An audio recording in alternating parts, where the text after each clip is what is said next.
A group of animals who have spent all their life in a New York zoo end up in the jungles of Madagascar and must adjust to living in the wild. Today, we will recap the beloved story of the 2006 movie Madagascar. In Central Park Zoo, Marty the zebra daydreams about running free in the wild while walking on a treadmill. His friend Alex the lion interrupts his thoughts by roaring at him, and Mary extracts a snow globe from Alex's teeth. The snow globe was a birthday present for Marty's 10th birthday, but he's not excited about it. He's bored with his life at the zoo and feels restricted in his movements. Today was not only Marty's birthday, but field trip day at the zoo, when all the school kids come, which is one of Alex's favorite days. He wakes up his friends Gloria, the hippopotamus, and Melman, the giraffe, but Melman struggles to get ready because he's a hypochondriac and worries about his health. Alex advises Marty to change his attitude and approach each day with a fresh perspective. Inspired, Marty decides to be fresh that day. Mason, the chimpanzee, starts his day by finding food and sharing it with Phil, his companion, who uses sign language. Once the zoo opens, Gloria, Marty, and Alex entertain the visitors with their dance moves and acrobatics. They become very popular. Meanwhile,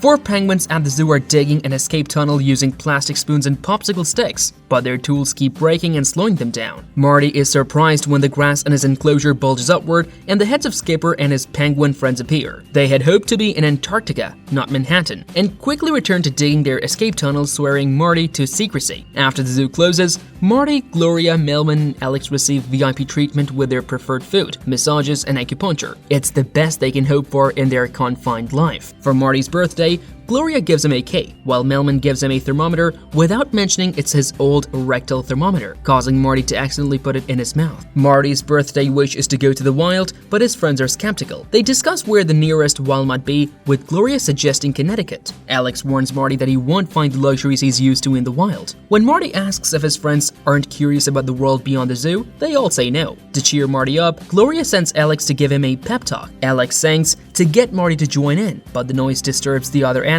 who tell them to quiet down. Marty is trying to convince Alex to escape with him and go to Connecticut. However, Alex is not interested because he wants to attend Senior's Day at the zoo the next day. Later that night, Alex is awakened by Melman, who informs him that Marty is missing. Gloria joins them, and they all wonder where Marty might be. Alex tries to call 911, but realizes they can't contact humans. Meanwhile, Marty is wandering around downtown New York, heading towards Grand Central Station. He notices a woman wearing a zebra-patterned outfit and spends some time ice skating before talking to a police horse, who gives him directions to Grand Central. The police officer riding the horse considers shooting Marty, but is told by the precinct that animal control is responsible for handling the situation. Melman helps Alex climb over the zoo wall and lower himself to the street, while Gloria breaks through the brick wall and Melman follows her. Mason and Phil also leave through the hole in the wall. They all head to the nearest subway station and board a train, scaring and upsetting the passengers. Before boarding, Melman chews on a blue deodorizer from a restroom. He liked the taste. The animals ride the subway to Grand Central Station,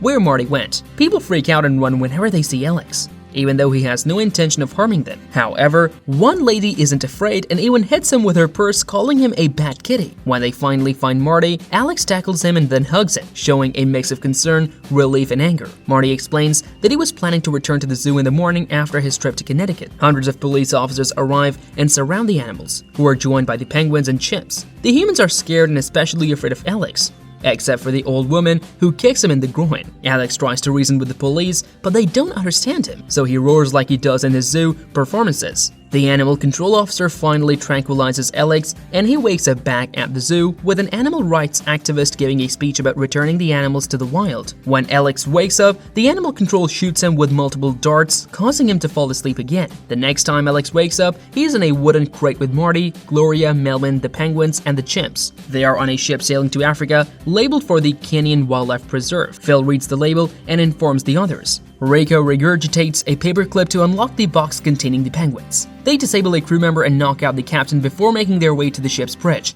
Meanwhile, Alex, Marty, and Gloria argue about their situation while the penguins struggle to navigate the ship. They accidentally figure out how to steer and make a sudden turn, causing the crates with Alex, Marty, Gloria, and Melman to fall overboard and drift away. Alex's crate rolls and bounces before stopping on a beach, leaving him stranded and alone. He spends a while searching for his friends and even calls out for some TV show hosts. Suddenly, Alex hears a voice and sees Melman's crate running on the beach. He tries to free Melman, Melman from the crate, but his first attempt fails, so he grabs a coconut tree log and runs towards him. However, Gloria's crate arrives, and when she kicks one side of it, Alex flies through the air and lands on top of Melman's crate, freeing him. 2 starfish and a crab cover Gloria, causing her to announce that the party's over. Marty arrives on the backs of some dolphins, and Alex realizes that Marty is the cause of their troubles. He tries to beat up Marty, but Melman and Gloria intervene. Melman thinks they're near San Diego, based on the terrain and vegetation. Alex decides to keep chasing Marty, not wanting to be in San Diego where he won't be the star of the zoo anymore, but Gloria stops him. While exploring the jungle, Alex hears human sounds and rushes towards them. However, he keeps running into obstacles, including a spiderweb, causing him to fall behind. Gloria, Melman, and Marty stumble upon a clearing where they discover a group of about 100 lemurs. They observe the lemurs singing, dancing, and engaging in various activities. Melman points out 27th health code violations. A lemur named Moraes quits the group and introduces their king, Julian VIII, who performs a rap. Suddenly, an alarm sounds and a lemur warns that the fossa, predators that resemble a mix between cats and dogs, are approaching. The lemurs scatter, but the fossa catches and prepares to eat a baby lemur named Marty. After the encounter with the spider and the fossa, Alex and his friends meet a group of lemurs. Gloria spots a spider on Alex's back and prepares to swat it, but the spider speaks, startling Alex and causing him to roar loudly. This scares away the fossa and allows a baby lemur named Marty to escape. Gloria then beats up the spider on Alex's back. The lemur king Julian and his subjects are confused by the appearances of the animals and assume they are aliens. To test if they are friendly, King Julian tosses Mort towards them. Alex tries to make friends, but Mort is afraid and starts crying. Gloria picks up Mort and calms him down, while King Julian concludes that the newcomers are not very tough. King Julian, also known as the Lord of the Lemurs, greets the animals and calls them giant pansies. Alex thinks the lemurs are strange and compares them to squirrels. When Alex reveals they are from New York, the king cheers for the New York Giants football team. Alex asks the king about any humans on the island, hoping to find someone to rescue them. The king points to a skeleton hanging from a parachute and the remains of a crashed airplane in a tree, explaining that there are no live people on the island. Alex panics and plans to swim back to New York, but Gloria calms him down and assures him that their rescue is still possible. Melman gives up hope and digs a grave on the beach, writing his will in the sand. As he reads it to the others, a wave washes away the last third of the will, including Alex's inheritance. Marty is content with their new life on the island and doesn't care about being rescued. Alex is upset and draws a line in the sand, separating those who want to be rescued from those who want to stay. Marty builds a beachside patio with a fire pit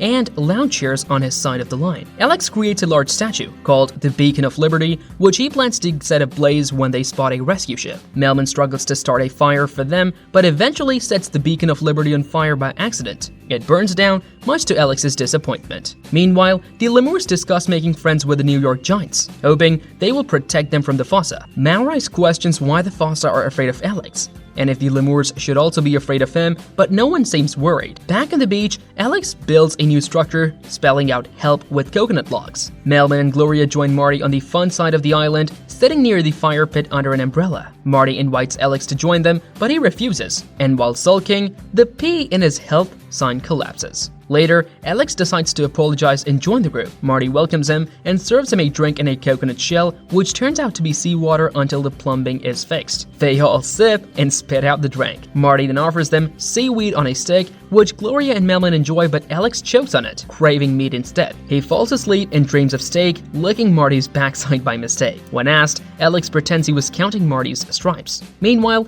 2,500 miles to the south, the penguins reach their dream destination, Antarctica, and stand silently on the ice. Private breaks the silence, exclaiming, "Well, this sucks." King Julian and the lemurs wake up Alex and his friends, surprising them with a beautiful view of green grass, trees, and waterfalls. The king welcomes them to Madagascar, just like the poster Marty had in New York. Alex and Marty play and tease each other in the grass, although Alex gets tired at first due to hunger. However, he soon finds a newfound energy and continues playing. Marty suggests that Alex performs his zoo routine for the lemurs. Julian becomes concerned when Alex refers to himself as a king, thinking there can only be one king on Madagascar. While performing, Alex starts seeing the crowd as stakes and lets out a roar, scaring off the fossa and causing his friends to run away from the perceived attack. Alex almost bites Marty's butt in his temporary insanity before Maurice educates everyone on Alex being an apex predator. Alex starts another attack, targeting Marty again, but Maurice saves him by throwing a coconut and hitting Alex. Alex feels guilty for attacking Marty and runs off to a part of the island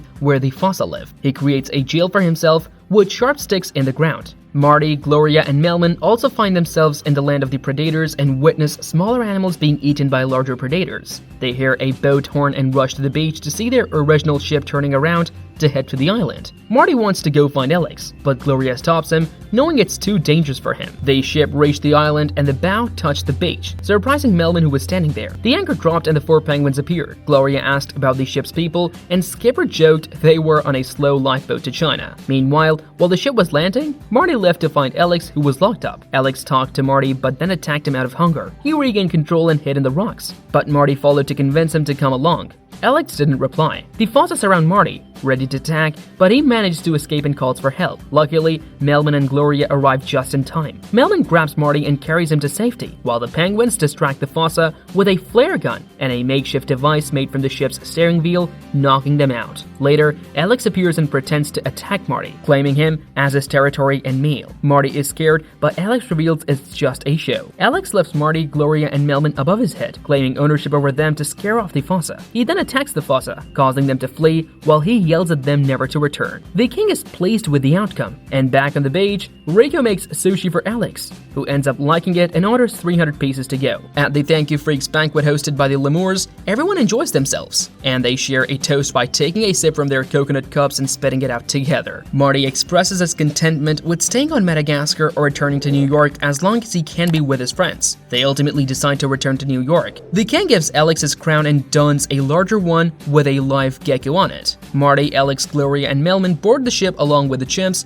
loaded with fresh fruit and sushi for the journey. Alex plans to make some stops along the way, knowing it will be winter at the New York Zoo. Meanwhile, the penguins relax in beach chairs and joke about whether they should tell the others that the ship is out of gas. And that's a wrap on our movie recap of Madagascar. From Alex's wild dance moves to Marty's obsession with wanting to see the world, this movie never fails to bring the laughs. But before we say goodbye to our favorite zoo animals, let's take a moment to talk about another animal-centric movie that's been making waves: Zootropolis. Like Madagascar, Zootropolis showcases the unique personalities and quirks of different animal species, but with a twist. Instead of living in a zoo, these animals coexist in a bustling city where they work together to solve a mystery. From the fast-talking fox Nick to the determined rabbit Judy, the characters in Zootropolis are sure to capture your heart. So click this video and I'll see you there.